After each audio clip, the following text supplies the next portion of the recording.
ശ്രദ്ധിക്കേണ്ട ഒരു വിഷയം എന്ന് വെച്ചാൽ ആ മുട്ടിയ സഹോദരൻ്റെ ഒരു അനുഭവമാണ് നമ്മുടെ ചിന്താ വിഷയം എന്ന് പറയുന്നത്. അപ്പോൾ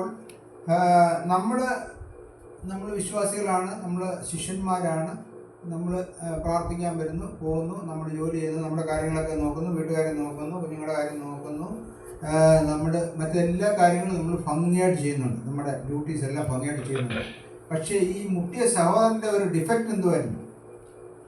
എന്തായിരുന്നു ചിന്തിക്കാൻ പറ്റും? ഇദ്ദേഹത്തിന് മറ്റുള്ളവർക്ക് കൊടുക്കുവാനായിട്ടുള്ള ആഹാരത്തിനുള്ള വക അദ്ദേഹത്തിന് വീട്ടിൽ കരുതുവാനോ അങ്ങനെ ഒരു മറ്റുള്ളവർക്ക് വേണ്ടി കരുതുവാനൊന്നും അദ്ദേഹത്തിന് ഒരു ചിന്തയില്ല. അവരുടെ കാര്യം നോക്കി ദൈവത്തെ ആരാധിക്കുന്നു, ശക്തിപ്പെടുന്നു, കുഞ്ഞുങ്ങളുമായിട്ട് കാര്യങ്ങളൊക്കെ ചെയ്യുന്നു, അവരുടെ വീട്ടുകാര്യങ്ങളും അവരുടെ കാര്യങ്ങളൊക്കെ ഭംഗിയായിട്ട് ചെയ്യുന്നു. That's good. ബട്ട് അദ്ദേഹത്തിന് മറ്റുള്ളവർക്ക് കൊടുക്കുവാനോ മറ്റുള്ളവരെ he is not able to give any food or any consideration to his friends. അതാണ് ഇവിടുത്തെ ചിന്താവിഷയം എന്ന് പറയുന്നത്. അപ്പോൾ കർത്താവ് ചോദിക്കുന്നത്, നിങ്ങൾ ശിഷ്യന്മാരായിരുന്നിട്ട് നിങ്ങളുടെ കാര്യം നോക്കി ഇങ്ങനെ ജീവിച്ചാൽ പറ്റത്തില്ല. നിങ്ങൾ മറ്റുള്ളവർക്ക് കൊടുക്കുന്ന നിലയിൽ, മറ്റുള്ളവരെ കരുതുന്ന നിലയിൽ നിങ്ങളുടെ ആ ഒരു ഡേ ബൈ ഡേ നിങ്ങൾ വളരണം എന്നാണ് പറയുന്നത്. നമ്മൾ ശമ്പളം കിട്ടി നമ്മൾ ബാങ്കിലിട്ട് സുഖമായിട്ട് ജീവിക്കും എന്നുള്ളതിൽ കവിഞ്ഞ് നമ്മൾ ശിഷ്യന്മാരായിരിക്കുമ്പോൾ നമ്മൾ സുവിശേഷത്തിന് സാക്ഷികളാണ്. നമ്മുടെ ആ ഒരു ജോലി ചെയ്യുന്ന നമ്മുടെ ആ ഒരു ഫീൽഡ് നമ്മൾ ഡെവലപ്പ് ചെയ്യണം. നമ്മൾ മറ്റുള്ളവർക്ക് വേണ്ടി കരുതുന്ന ലെവലിൽ ഒരു സ്നേഹിതൻ അല്ലെങ്കിൽ ഒരു 5-6 പേര് ഒരു സഹായത്തിന് വന്നാൽ, ഒരു ആഹാരത്തിന് വന്നാൽ, ഒരു സുവിശേഷത്തിലേക്ക് പോകാൻ, ഒരു മിഷണറി വർക്കിന് പോകാൻ വിളിച്ചാൽ നമ്മൾ പോകുവാനായിട്ട് നമ്മൾ ബലപ്പെടണം. അത് മറ്റുള്ളവരെ സ്വീകരിക്കണമെങ്കിൽ നമ്മൾ എന്തോ ചെയ്യണം? നമ്മളതിനെ കരുതണം, നമ്മൾ അതിനുവേണ്ടി കൂടുതൽ അധ്വാനിക്കണം, നമ്മൾ കൂടുതൽ അവരുമായിട്ട് ഇടപഴകേണ്ടി വരും, അവരുടെ ആവശ്യങ്ങൾ നമ്മൾ നടത്തി കൊടുക്കേണ്ടി വരും. ചിലപ്പോൾ അവർ രോഗിയായിരിക്കും, ഹോസ്പിറ്റലിൽ നിൽക്കേണ്ടി വരും, അങ്ങനെ പല വിഷയങ്ങളുണ്ട്. അപ്പോൾ കർത്താവ് കൂടെ പറയുന്ന ആ മുട്ടിയ സഹോദരനെ പോലെ ആകരുത്. നമ്മൾ കുറച്ചുകൂടെ ബലം പ്രാപിച്ച് ദൈവസന്നിധിയിൽ നമ്മൾ കുറച്ചുകൂടെ ശക്തിപ്പെട്ട് ദൈവരാജ്യത്തിൻ്റെ നിറവ് പ്രാപിക്കാൻ സാധിക്കണം എന്നാണ് ആ കർത്താവ് പറഞ്ഞ ആ മുട്ടിയ സഹോദരൻ്റെ, ആ മുട്ടിയ സ്നേഹിതനെ കുറിച്ച് കർത്താവോട് ആഗ്രഹിക്കുന്നത്. അപ്പോൾ നമ്മൾ ഈ മുട്ടിയ സഹോദരൻ ഒന്നും കൂടെ ബലപ്പെടുക എന്ന് വെച്ചാൽ ഭൗതികമായിട്ട് ബലപ്പെടുക എന്ന് മാത്രമല്ല, ആത്മീയമായിട്ട് നമ്മൾ ബലപ്പെടണം. എങ്കിൽ മാത്രമേ നമ്മൾ ശിഷ്യന്മാരായിരുന്നു സുവിശേഷത്തിൻ്റെ സാക്ഷികളായി തീരുവാൻ സാധിക്കുകയുള്ളൂ. അതാണ് ഉള്ളിലൂടെ നമ്മൾ പഠിക്കുന്ന കാര്യം എന്ന് വെച്ചാൽ. ഇപ്പോൾ നമ്മുടെ കാര്യം മാത്രം നോക്കിയാൽ പോരാ, നമ്മൾ ഡെയിലി എത്രയോ വർഷം കൊണ്ട് നമ്മൾ ആരാധനയ്ക്ക് വരുന്നുണ്ട്. നമ്മളെ കൊണ്ട് ദൈവരാജ്യത്തിനോ മറ്റുള്ള ആൾക്കാർക്ക് എന്തെങ്കിലും പ്രയോജനമുണ്ട്? നമ്മുടെ വീട്ടിൽ വീട്ടുകാർക്ക് പ്രയോജനമുണ്ട് എങ്കിൽ പോലും നമ്മൾ സുവിശേഷത്തിന് സാക്ഷികളാകുവാൻ മറ്റുള്ളവരെ we are not able to bring new people to the church. So we have to be strengthen by ourselves. Strengthen by നമ്മൾ ദൈവവചനം കേൾക്കുക മാത്രമല്ല, അത് നമ്മുടെ ജീവിതത്തിൽ നമ്മൾ അത് ആപ്ലിക്കേഷനായിട്ട് നമ്മുടെ ജീവിതത്തിൽ വരുവാനായിട്ട് സാധിക്കണം. അതിന് എന്താണ് ആപ്ലിക്കേഷൻ? ആപ്ലിക്കേഷൻ എന്താണ് നമ്മൾ പഠിക്കുന്നത്? അതിൻ്റെ നമ്മൾ ശിഷ്യന്മാരായിരുന്നു കഴിഞ്ഞാൽ എന്താണ് ദൈവരാജ്യത്തിന് കിട്ടുന്ന ആപ്ലിക്കേഷൻ?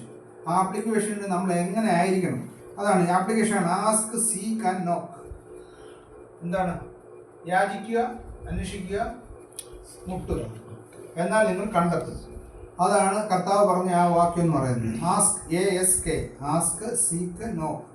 ഈ 3 കാര്യങ്ങൾ നമ്മൾ അപ്പമില്ല എന്ന് പറയാത്തതുകൊണ്ടാണ് അയാൾ കണ്ടിന്യൂസ് ആയിട്ട് മുട്ടിക്കൊണ്ടിരുന്നത്. അപ്പോൾ ഇവിടെ കർത്താവ് പറയുന്നത് ഈ മെറ്റീരിയൽ ആയിട്ടുള്ള അപ്പത്തെക്കുറിച്ച് മാത്രമല്ല പറഞ്ഞത്. നിങ്ങൾ ദൈവത്തോട് ചോദിച്ച്, ദൈവത്തോട് പ്രാർത്ഥിച്ച്, ദൈവസന്നിധിയിൽ ഇരുന്ന് പ്രാപിക്കണം എന്നുള്ള മീനിങ്ങിലാണ് കർത്താവ് പറഞ്ഞത്. എന്താണ് പ്രാപിക്കേണ്ടത്? നമ്മൾ ശക്തിപ്പെടണമെങ്കിൽ, സുവിശേഷത്തിന് സാക്ഷികളാണെങ്കിൽ എന്താണ് നമ്മൾ പ്രാപിക്കേണ്ടത്? നമ്മൾ പരിശുദ്ധാത്മാവിനെ പ്രാപിച്ചെങ്കിൽ മാത്രമേ ദൈവസന്നിധിയിൽ നിന്ന് സുവിശേഷത്തിന് സാക്ഷികളാകാൻ സാധിക്കുകയുള്ളൂ. സുവിശേഷം മറ്റുള്ളവരിൽ നമ്മൾ സ്പ്രെഡ് ചെയ്യാൻ സാധിക്കുകയുള്ളൂ. മറ്റുള്ളവരെ നമുക്ക് ഈ ഒരു മാർഗത്തിലേക്ക്, ഈ രക്ഷയുടെ മാർഗത്തിലേക്ക് കൊണ്ടുവരാൻ സാധിക്കുകയുള്ളൂ. എങ്കിൽ മാത്രം അതായത് നമ്മൾ രക്ഷിക്കപ്പെട്ടു, സ്നാനപ്പെട്ടു, നമ്മൾ ദൈവവചനം വായിക്കുന്നു, നമ്മൾ ജോലി ചെയ്യുന്നു, നമ്മുടെ കാര്യങ്ങൾ മാത്രം നോക്കിയാൽ പോരാ. നമ്മൾ ദൈവസന്നിധിയിൽ ഇരുന്ന് പ്രാപിച്ച് മറ്റുള്ളവരെ കൂടെ ഈ ഒരു രക്ഷയുടെ അനുഭവത്തിൽ കൊണ്ടുവന്ന് കർത്താവ് ഇവിടെ നമ്മളെ ഏൽപ്പിച്ചിട്ട് പോയ, ശിഷ്യന്മാരെ ഏൽപ്പിച്ചിട്ട് പോയ ആ ജോലി കണ്ടിന്യൂ ചെയ്യണം എന്നുള്ളതാണ് ദൈവത്തിൻ്റെ ആഗ്രഹം. അതാണ് നിങ്ങൾ യാചിക്കണം. അപ്പോൾ നമുക്ക് നോർമലി ഒരു ചോദ്യം ഉണ്ടാകും, എന്തിനാണ് നിങ്ങൾ യാചിക്കുകയും മുട്ടുകയൊക്കെ ചെയ്യുന്നത്? കർത്താവിന് ഇതെല്ലാം നമുക്കിന്ന് തന്നുകൂടെ എന്നാണ് നമ്മൾ ചിന്തിക്കുന്നത്. ഒരു പക്ഷേ നമുക്ക് ചിന്തിക്കാം, അങ്ങനല്ല. കർത്താവിൻ്റെ ആഗ്രഹം നമ്മൾ ദൈവത്തിൽ നിന്ന് പ്രാപിക്കണം, ദൈവത്തോട് യാചിക്കണം, ദൈവത്തോട് ചോദിക്കണം. നമ്മുടെ അവരവരുടെ കപ്പാസിറ്റി അനുസരിച്ച് നമ്മൾ we have to ask God. Versus Ramesh Bhai, versus 11:9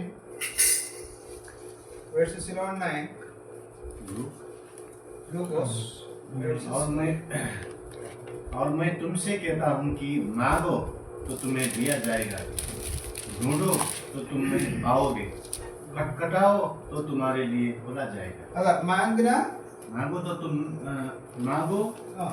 तो तुम्हें दिया जाएगा, ढूंढो तो तुम पाओगे, पाओगे, खटखटाओ तो तुम्हारे लिए खोला जाएगा. If you knock, you will be opened. അതാണ് ഇവിടെ പറഞ്ഞിരിക്കുന്നത്, അതാണ് കർത്താവ് പറഞ്ഞിരിക്കുന്നത്. അപ്പോൾ കർത്താവ് നമ്മളിൽ നിന്നുള്ള ഒരു ഇനിഷ്യേറ്റീവാണ് ഉദ്ദേശിക്കുന്നത്. God is asking from our initiative to get the strengtheners, get the Holy Spirit. അതാണ് കർത്താവ് ഉദ്ദേശിക്കുന്നത്. അല്ലാതെ ഇത് കർത്താവിന് ഈസിയായിട്ട് നമുക്ക് തന്ന് കർത്താവിൻ്റെ വേല ചെയ്യാൻ കർത്താവിന് അറിയാം. പക്ഷേ നമ്മളെ കർത്താവ് ട്രെയിൻ ചെയ്യുന്നത് അങ്ങനെയാണ്. നമ്മൾ ആസ്ക് ചെയ്യണം, സീക്ക് ചെയ്യണം, നോക്ക് ചെയ്യണം, യാചിക്കണം, അന്വേഷിക്കണം, മുട്ടണം. എങ്കിൽ മാത്രമേ നിങ്ങൾക്ക് ശക്തിപ്പെട്ട് നിങ്ങളുടെ ശിഷ്യന്മാരെ ഇതുപോലെ വേറൊരു സഹോദരൻ്റെ അടുത്ത് പോയി മുട്ടി വിളിച്ച് അവനിൽ നിന്ന് ഇപ്പം നമ്മുടെ അടുത്ത് ഒരു സഹോദരൻ വരിക, സഹോദര എനിക്കൂടെ ചർച്ചയിൽ വരണം, എങ്ങനെ അതിൻ്റെ കാര്യങ്ങൾ എന്ന് നമ്മൾ ചോദിക്കുമ്പോൾ നമുക്ക് അയാൾക്ക് 2 വാക്ക് പറഞ്ഞു കൊടുത്ത് അയാളെ നമ്മൾ ചർച്ചയിൽ കൊണ്ടുവരാനുള്ള പ്രാപ്തി നമ്മൾ നേടണം.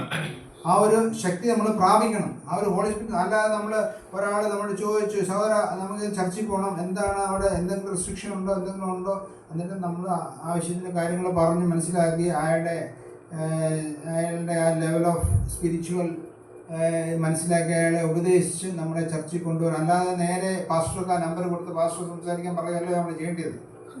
നമുക്കൊരു ഡ്യൂട്ടിയുണ്ട്. We have to be strengthen by ourself. നമുക്ക് ഈ കേൾക്കുന്ന വചനങ്ങൾ നമ്മൾ പ്രാക്ടിക്കലായിട്ട് നമ്മൾ മറ്റുള്ളവരെ പറഞ്ഞ് മനസ്സിലാക്കി നമുക്ക് ഉത്തരവാദിത്വമുണ്ട്. അവരെയും നമ്മൾ ചർച്ചിൽ കൊണ്ടുവരുവാൻ, അല്ലെങ്കിൽ സുവിശേഷ പ്രവർത്തനങ്ങളിൽ അവരെ പങ്കാളിയാക്കുവാൻ, രക്ഷയുടെ അനുഭവത്തിലേക്ക് അവരെ കൊണ്ടുവരുവാനായിട്ട് നമ്മൾ ശക്തിപ്പെടണം. അല്ലാതെ നമ്മൾ ആഹാരം കഴിച്ചു സുഖമായിട്ട് പ്രാർത്ഥിച്ച് കിടന്നുറങ്ങിയാൽ മാത്രമല്ല, മറ്റുള്ള സഹോദരൻ്റെ അടുത്ത് പോയി അപ്പത്തിന് വേണ്ടി ഇരക്കുവാനല്ല, നമ്മൾ ശക്തിപ്പെടുവാനാണ് കർത്താവ് ഇവിടെ തന്നിരിക്കുന്നത് ഉമ എന്ന് പറയുന്നത്.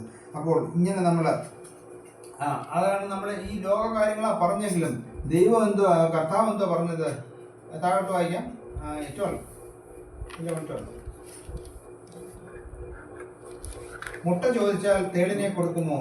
അങ്ങനെ ദോഷികളായ നിങ്ങളുടെ മക്കൾക്ക് നല്ല ദാനങ്ങളെ കൊടുക്കാൻ അറിയുന്നുവെങ്കിൽ സ്വർഗസ്വനായ പിതാവ് തന്നോട് യാചിക്കുന്നവർക്ക് പരിശുദ്ധാത്മാവിനെ എത്ര അധികം കൊടുക്കും. അതാണ് അവിടുത്തെ ആ കീ വേടെന്ന് പറയുന്നത്. അപ്പോൾ കർത്താവ് എന്തോ ഉദ്ദേശിച്ചത്? കർത്താവ് ഈ ഭൗമികമായ ആഹാരത്തെക്കുറിച്ചോ അപ്പത്തെക്കുറിച്ചോ ഒന്നുമല്ല കർത്താവ് മോറൽ എന്ന് പറയുന്നത്.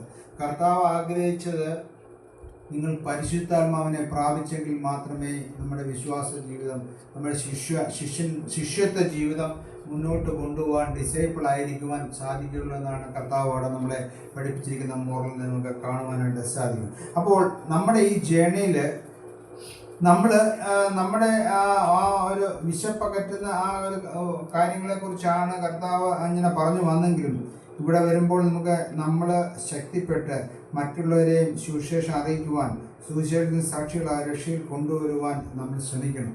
പലപ്പോഴും നമുക്ക് പേടിയാണ് നമുക്ക് സുവിശേഷം അറിയിക്കാൻ പോകുവാൻ, അല്ലെങ്കിൽ മറ്റുള്ളവർ മുന്നിൽ ചെന്ന് സുവിശേഷം അറിയിക്കുവാൻ പറയുവാൻ പേടിയാണ്. ഫസ്റ്റ് തിങ് നമ്മൾ ശ്രമിക്കുന്നില്ല എന്നുള്ളതാണ്. നമ്മുടെ റൂമിലുള്ളവരുടെ അടുത്തോ നമ്മൾ ബൈ ചാൻസിൽ കാണുന്ന ഒരു സഹോദരൻ്റെ അടുത്തോ ഒന്നും പറയുവാൻ നമുക്ക് സാധിക്കുന്നില്ല. നമുക്ക് സാഹചര്യം ഒത്തു വന്നാൽ നമ്മളെ പറഞ്ഞ് അവരെയും ബലപ്പെടുത്തി അവരെയും സാക്ഷികളാക്കുവാൻ നമ്മൾ ശ്രമിക്കണം. അതായത് നമ്മൾ പറയാത്തതിൻ്റെ കാര്യം എന്ന് വെച്ചാൽ പലപ്പോഴും നമ്മൾ എന്താണ് ചിന്തിക്കുന്നത്, എന്തിനാ പ്രശ്നം ഉണ്ടാക്കുന്നത്, നമ്മൾ സമാധാനമായിട്ട് നമ്മൾ ഇരുന്നാൽ പോരെ.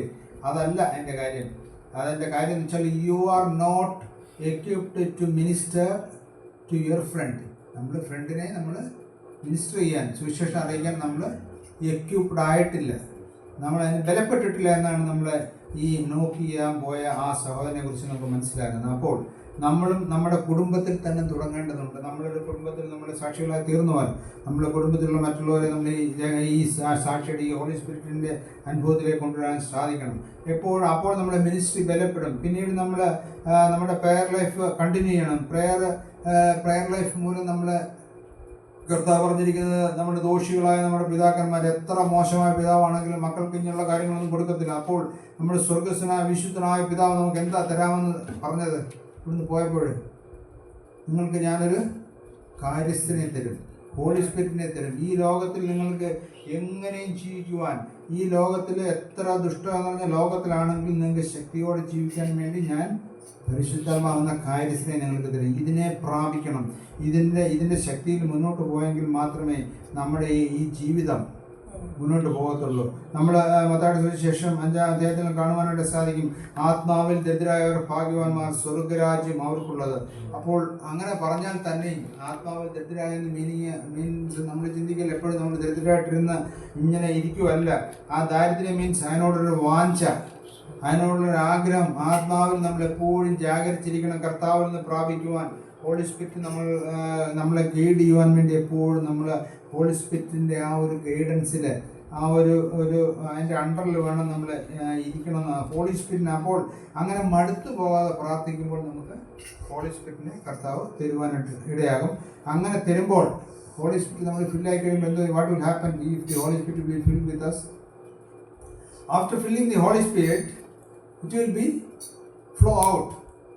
ഈ ഫ്ലോ ഔട്ടിൻ്റെ അനുഭവം വരുമ്പോഴാണ് we will be strengthened by ourselves and we will giving the gospel to others. We will be able to lead other people to the church. നമ്മൾ ദൈവത്തെ മറ്റുള്ളവരെയും നമ്മൾ ഈ ജീവജല നദി ഒഴുകുവാൻ തുടങ്ങുമ്പോഴാണ് ഈ വാട്ടർ ഒഴുകുമ്പോഴാണ് നമ്മൾ മറ്റുള്ളവരെ കൂടെ ഇതിനെ കൊണ്ടുവരാൻ ശ്രമിക്കുന്നത്. അങ്ങനെയാണ് നമ്മുടെ കർത്താവിൻ്റെ ദാസൻ്റെ കാര്യം. അവർ pastor is doing very responsible job. Is a project manager. He is working with around 1,000 people are under him. But he never tell he is facing some problem, he is having some body pain, he is having some duty problems, but he never say any complaint to his work, or he is doing his ministry without any complaints, because he already acquired the strength of Holy Spirit. That is the reason he is focusing his spiritual life according to the guidance of Holy Spirit. That is the reason he is not giving any complaints. I have this today duty, I need to go there, I have some problems. എന്നൊക്കെ ഒരിക്കലും നമ്മൾ കർത്താവിൻ്റെ ദാസൻ പറയാത്തത്. അങ്ങനെയാണ് അങ്ങനെയുള്ളവരെ വേണം നമ്മൾ നമ്മുടെ മോഡലായിട്ട് തിരഞ്ഞെടുക്കുവാനായിട്ട്. എങ്കിൽ മാത്രമേ മുന്നോട്ട് പോകും. ഒരു പ്രതിഫലേച്ഛയും കൂടാതെ ദൈവസ്ഥനെ സൂക്ഷിപ്പാൻ തക്കവണ്ണം നമുക്ക് ദൈവത്തിൻ്റെ സാക്ഷികളായിരിക്കുവാൻ, ദൈവത്തിൻ്റെ ശിഷ്യമായിരിക്കുവാൻ എങ്ങനെ സാധിക്കും? നമ്മൾ ഈ ഹോളി സ്പിരിറ്റിനെ പ്രാപിച്ചെങ്കിൽ മാത്രമേ സാധിക്കുള്ളൂ. ഒരിക്കലും എൻ്റെ കയ്യിൽ ശുശ്രൂഷയില്ല, I am not able to do anything, I don't have any capacity, I don't have any language, I don't have any money, I don't have any അങ്ങനെയുള്ള ഒരു കാര്യങ്ങളും എനിക്ക് അറിയത്തില്ല എന്നൊന്നും ഒരിക്കലും നമ്മൾ പറഞ്ഞിരിക്കാതെ നമ്മുടെ പുറവശങ്ങളിൽ we have to open our hearts to God. Then God will give us പരിശുദ്ധാത്മാവിനെ ദൈവത്തോട് യാചിക്കുകയാണെങ്കിൽ, ദൈവത്തോട് മുട്ടുകയാണെങ്കിൽ, ദൈവത്തോട് അന്വേഷിക്കുകയാണെങ്കിൽ He will give us Holy Spirit. അതാണ് പറഞ്ഞത്. അപ്പോൾ നമ്മുടെ കയ്യിൽ ഒന്നുമില്ല, നമ്മുടെ ദാരിദ്ര്യം, നമ്മുടെ ആ ഒരു ഇല്ലായ്മ ദൈവത്തോട് നമ്മൾ തുറന്നു പറഞ്ഞാൽ ദൈവം നമ്മളെ ശക്തനാക്കുവാൻ സാധിക്കും. എല്ലാവർക്കും നമുക്ക് കൈയുണ്ട്, കാലുണ്ട്, കണ്ണുണ്ട്, എല്ലാ കാര്യങ്ങളും ഉണ്ട്, യാതൊരു കുഴപ്പങ്ങളുമില്ല. നമുക്ക് സംസാരിക്കാൻ അറിയാം. അത്യാവശ്യം വിദ്യാഭ്യാസം ഇല്ലാത്തവരായി ആരും തന്നെ ഇവിടെ ഇല്ല. എല്ലാവർക്കും അത്യാവശ്യം വിദ്യാഭ്യാസമുണ്ട്, ശമ്പളമുണ്ട്, കുടുംബമുണ്ട്, കുഞ്ഞുങ്ങളുണ്ട്, എല്ലാ സൗകര്യങ്ങളുണ്ട്. പക്ഷേ ഈ ഒരു കാര്യം മാത്രം we are lazy with the preaching, we are lazy with the ദൈവം നമ്മളെ ഏൽപ്പിച്ച ഒരു ജോലി ചെയ്യുവാൻ നമ്മൾ പലപ്പോഴും തന്നെ എപ്പോഴും തന്നെ നമ്മൾ പുറകോട്ടായിരിക്കുന്നു, ബാക്ക്വേർഡായിട്ടിരിക്കുന്നു. അതാണ് ഇവിടെ കർത്താവ് പറഞ്ഞത്. നിങ്ങൾ അങ്ങനെ അല്ല, നിങ്ങൾ നിങ്ങളുടെ കാര്യം മാത്രം നോക്കിയാൽ പോരെ, നിങ്ങൾ മറ്റുള്ളവർക്ക് കൊടുക്കുന്ന നിലയിൽ, മറ്റുള്ളവരെ കൂടെ ഗൈഡ് ചെയ്യുന്ന നിലയിൽ, മറ്റുള്ളവരെ കൂടെ നിങ്ങൾ ദൈവത്തിൻ്റെ സന്നിധിയിൽ കൊണ്ടുവരുന്ന നിലയിൽ നിങ്ങൾ സുവിശേഷത്തിന് സാക്ഷികളായെങ്കിൽ മാത്രമേ നമ്മുടെ ഈ ദൈവം ഇവിടെ പറഞ്ഞിരിക്കുന്ന ആ ജോലി കംപ്ലീറ്റ് ആകത്തുള്ളൂ. അതിനുവേണ്ടി നിങ്ങൾ ഹോളി സ്പിരിറ്റിനെ പ്രാപിക്കണമെന്നാണ് ഈ ഒരു ഉമയിൽ കൂടെ കർത്താവ് പറഞ്ഞിരിക്കുന്നത്. 11:10 അത് നമ്മൾ ചിന്തിക്കുമ്പോൾ അറിയാം. രമേശ് ഭായ്, ലൂക്ക് 11:10. क्योंकि जो कोई मांगता है उससे मिलता है, और जो ढूंढता है वहाँ पाता है, और जो खटखटाता है उसके लिए खोला जाएगा. അതാണ് നമ്മൾ പഠിക്കേണ്ടത്. That is a lesson we have to learn. നമ്മൾ യാചിക്കണം, ദൈവത്തോട് യാചിക്കണം, ദൈവത്തോട് യാചിക്കണം, ദൈവത്തോട് അന്വേഷിക്കണം. ദൈവത്തോട് we have to know to God and then only he will open the door. അപ്പോൾ ദൈവത്തിൽ നിന്ന് പ്രാപിച്ചെങ്കിൽ മാത്രമേ നമുക്ക് ഈ spiritual life, spiritual journey complete ആകാൻ സാധിക്കുകയുള്ളൂ എന്ന് നമുക്ക് മനസ്സിലാക്കാൻ സാധിക്കും. ഇതൊരു നിസ്സാരമായ കാര്യമല്ല. ഈ പരിശുദ്ധാത്മാവിനെ പ്രാപിച്ചെങ്കിൽ മാത്രമേ നമ്മുടെ വിശ്വാസ ജീവിതം നമുക്ക് മുന്നോട്ട് പോകാൻ പറ്റും. രക്ഷിക്കപ്പെടുക എന്നുള്ള ആ ബേസിക് സ്റ്റെപ്പ് ഒഴിച്ചു കഴിഞ്ഞാൽ നമുക്കൊരു ഉത്തരവാദിത്വമുണ്ട്. നമ്മൾ ഈ പരിശുദ്ധാത്മാവിനെ പ്രാപിച്ച് നമ്മൾ ഈ സുവിശേഷത്തിന് സാക്ഷികളായി തീരുവാൻ നമ്മൾ പ്രത്യേകം ശ്രദ്ധിക്കണം. അതാണ് കർത്താവിൻ്റെ ആഗ്രഹം, അതാണ് ദൈവേഷ്ടം എന്ന് പറയുന്നത്. ദൈവേഷ്ടം അതാണ് നമ്മൾ നേരത്തെ പഠിച്ചതാണ്. ദൈവത്തിൻ്റെ ഇഷ്ടം അതാണ് എന്ന് കാണുവാനായിട്ട് സാധിക്കും. പിന്നെ നമ്മൾ ഇതിൻ്റെ ഈ കാര്യങ്ങളൊക്കെ അതായത് നമ്മൾ ഈ പ്രയറിൻ്റെ ഒരു പ്രത്യേകത എന്താണ്? ഇതിനകത്ത് കർത്താവ് പറഞ്ഞിരിക്കുന്ന പ്രയർ എന്താണ്? അതിൻ്റെ പ്രത്യേകതയാണ് ഈ കർത്താവ് യാചിക്കണം, അന്വേഷിക്കണം, മുട്ടണം എന്ന് പറഞ്ഞാൽ ഇറ്റ്സ് എ പെർസിസ്റ്റൻറ്റ് പ്രോസസ്. നമ്മൾ ഒരു പ്രാവശ്യം നിന്ന് യാചിക്കുമല്ല, ഒരു പ്രാവശ്യം നിന്ന് അന്വേഷിക്കുമല്ല, ഒരു പ്രാവശ്യം നിന്ന് മുട്ടുകയല്ല. ഇറ്റ്സ് എ കണ്ടിന്യൂസ് പ്രോസസ്, തുടർച്ചയായിട്ടുള്ളൊരു കാര്യമാണ്. This is A continuous perseverance. അതായത് പെർസിവറൻസ് ഇൻ പ്രയർ. നമ്മൾ ദൈവത്തോട് നിരന്തരമായിട്ട് പ്രാർത്ഥിച്ചുകൊണ്ടിരിക്കണം. നമ്മൾ ഒരു കാര്യം പ്രാർത്ഥിച്ചു, നമ്മുടെ ഭൗതിക വിഷയങ്ങളല്ല, നിരന്തരമായിട്ട് കർത്താവെ എനിക്ക് ശക്തിപ്പെടണം, മറ്റുള്ളവർക്ക് സുവിശേഷം പറയാൻ എന്നെ സാക്ഷിയാക്കണം എന്ന് നമ്മൾ നിരന്തരമായിട്ട് വി ഹാവ് ടു ബി യാചിക്കണം. It's a continuous process. അന്വേഷിച്ചുകൊണ്ടേയിരിക്കണം. എങ്ങനെയാണ് നമുക്ക് ഈ വചനം പഠിക്കുവാൻ സാധിക്കുന്നത്, എങ്ങനെയാണ് നമ്മൾ ഇതിന് സാക്ഷികളായിത്തീരുന്നത്, എങ്ങനെയാണ് നമ്മൾ ഇതിന് ഒരു മാർഗം കണ്ടുപിടിക്കുന്നത്. നമ്മുടെ ഭൗതിക കാര്യങ്ങളാണെങ്കിൽ നമ്മൾ ജോലിക്ക് വേണ്ടി നമ്മൾ നിരന്തരമായിട്ട് അന്വേഷിച്ചുകൊണ്ടിരിക്കും. ജോലി കണ്ടു കിട്ടുന്നവരെ അന്വേഷിക്കും. കുഞ്ഞുങ്ങളുടെ കാര്യങ്ങൾ നമ്മൾ നിരന്തരമായിട്ട്, കുഞ്ഞുങ്ങളുടെ വിവാഹ കാര്യങ്ങൾ നിരന്തരമായിട്ട് നമ്മൾ അന്വേഷിച്ച് അതിൻ്റെ പാർട്ട്ണറെ കണ്ടുപിടിക്കും. അങ്ങനെ വിദ്യാഭ്യാസമുള്ള കാര്യങ്ങൾ നിരന്തരമായിട്ടാണ് അറിയുക. എന്തുകൊണ്ടാണ് നമ്മൾ ഈ സ്പിരിച്വൽ കാര്യത്തിന് വേണ്ടി നമ്മൾ ഇങ്ങനെ പെർസിസ്റ്റൻ്റായിട്ട് തീർച്ചയായിട്ടും നമ്മൾ അന്വേഷിക്കാതിരിക്കുന്നത്? കാര്യം അത് വലിയ കാര്യമല്ല എന്ന് പലപ്പോഴും നമ്മൾ ചിന്തിക്കണം. പക്ഷേ ദൈവം പറയുന്നത് നിങ്ങൾ കണ്ടിന്യൂസ് യാചിക്കണം. പെർസിസ്റ്റൻറ്റിന് നമ്മൾ കണ്ടിന്യൂസ് ആയിട്ട് യാചിക്കണം. എങ്കിൽ മാത്രമേ കണ്ടിന്യൂസ് ആയിട്ട് നമ്മൾ ചോദിക്കണം, യാചിക്കണം. കണ്ടിന്യൂസ് ആയിട്ട് നമ്മൾ അന്വേഷിക്കണം, കണ്ടിന്യൂസ് ആയിട്ട് നമ്മൾ മുട്ടണം. എങ്കിൽ മാത്രമേ നമുക്ക് തുറന്നു തരുള്ളൂ. എന്നാൽ ഒരിക്കലും മടുത്തു പോകാതെ ദൈവം നമ്മൾ പ്രാർത്ഥിച്ച് ബലപ്പെട്ട് നമ്മൾ ദൈവത്തിന് നല്ല സാക്ഷികളായിട്ട് തീർന്ന് ഈ ഹോളി സ്പിരിറ്റിനെ പ്രാപിച്ചെങ്കിൽ മാത്രമേ നമുക്കും നമ്മുടെ കുടുംബത്തിനും അത് കഴിഞ്ഞ് നമ്മൾ ഹോളി സ്പിരിറ്റിനെ പ്രാപിച്ച് മറ്റുള്ളവർക്കും സാധാരണ കർത്താവ് പറഞ്ഞത്, നിങ്ങൾ ശക്തി ലഭിച്ചിട്ട് യെരൂശലേമിലും യഹൂദയിലും പിന്നീടാണ് എവിടെ ലോകത്തിൻ്റെ അറ്റത്തൊക്കെയും പോയി സാക്ഷികളാകാൻ പറഞ്ഞത്, ശിഷ്യന്മാരായിരിക്കും പറഞ്ഞത്. അപ്പോൾ ഈ 12 പേരെ കൊണ്ട് ഈ 5 വൻകരയിലും കർത്താവ് യേശു ക്രിസ്തു ആ പലസ്തീൻ അന്നത്തെ ആ പ്രദേശത്ത് നിന്ന് പുറത്തോട്ട് പോയിട്ടേയില്ല. ആ ഒരു പലസ്തീൻ നാട്ടിൽ നിന്ന് പുറത്തോട്ട് പോയിട്ടില്ല. അവിടെ നിന്നുകൊണ്ട് മാത്രമാണ് 3.5 വർഷക്കാലം ശുശ്രൂഷിച്ചത്. ഈ 12 ശിഷ്യന്മാരെ കൊണ്ടാണ് കർത്താവ് ഈ 5 വൻകരയിലും സുവിശേഷം എത്തിച്ചത്.